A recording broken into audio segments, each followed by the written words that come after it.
The repair shop star Steve Flecther was forced to bring his son Fred into the barn to help him with a gigantic repair. Monica and her husband brought in her father's handmade wooden clock, which once sat in a display case and took over 2,000 hours to work on.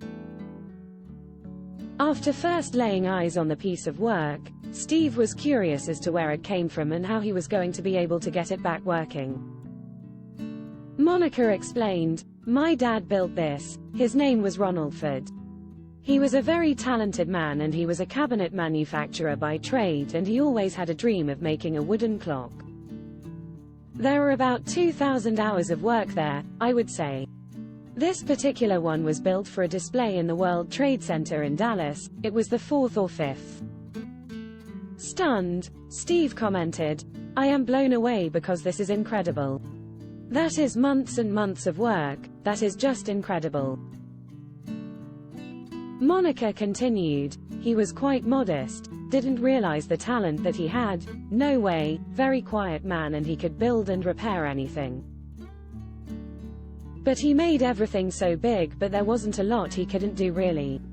This has been in the packing case since it came back from Dallas, and I remember him nailing it down and going, that is it now.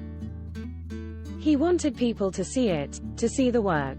Before they left the barn, Steve noted, "I love unusual clocks and this one is just fantastic.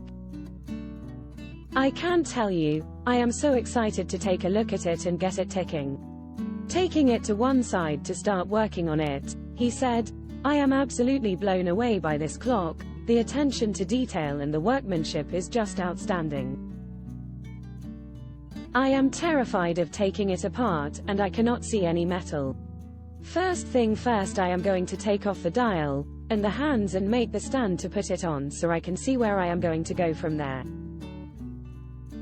Struggling with the work himself and needing help to put it back together, Steve had to reinforce the help of his son Fred. Steve told him, "I can't tell you how much I love this clock, and I am so glad you are on board here because I need so much more work on the mechanism." Fred joked, "You wouldn't be able to do it without me," before they got started, and Steve added, "We just need to get everything back together and let's see if it ticks." As Monica and her husband returned to the barn to see the clock back up and running, Steve admitted, "It has been tricky. Fortunately, I have had a bit of backup up and my son came and gave me some help as well. This is Fred." As the clock was unveiled, Monica gasped and broke down in tears. "Oh my gosh. Oh my goodness, it's ticking. Oh bless you. I am shaky, it just looks so beautiful. Oh Steve, bless you, it is wonderful, isn't it?" Steve added, "I have to say, it has been a labor of love repairing this clock. I have so much respect for your father. The work that he put into this, and I am so glad it is going to be on display." Before Monica parted ways and concluded, "Thank you for what you have done, Steve, both of you." The Repair Shop airs Wednesday from 8 p.m. on BBC One.